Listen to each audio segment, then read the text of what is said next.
Welcome everybody. Alright, so before we get started with the course, there's a few things that we need to set up before that. The first thing you need to do is you need to go to jsbin.com and you can go ahead and you can sign up for your own account there. It's all free, etc. Now, the thing about this, once you sign in, you can actually save what you do, and I highly recommend saving everything you do. It's kind of like Sketches. If you're an artist or something like that, you want to save everything that you do.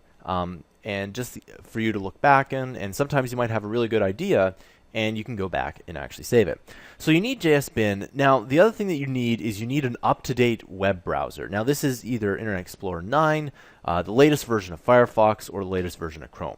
Now for all of my web programming tutorial series, I use Google Chrome, and the reason is it has the best support out of all of them. I highly recommend that you do use Chrome, and if for whatever reason you're going through this tutorial series and all of a sudden something doesn't work, or something you type in exactly the way I type it in and it ends up looking a little different, chances are the reason is you're not in Chrome. Chrome has the best support for HTML5 and just general web support. So I highly recommend just using Chrome. You can use other browsers and they will for the most part work. However, Chrome is usually the best.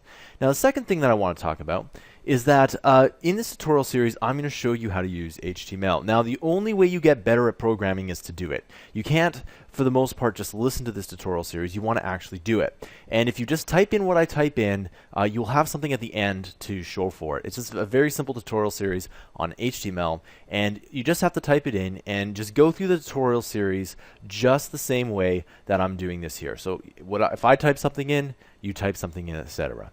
Alright, so let's go ahead and let's start programming HTML. I'll see you guys in the next tutorial.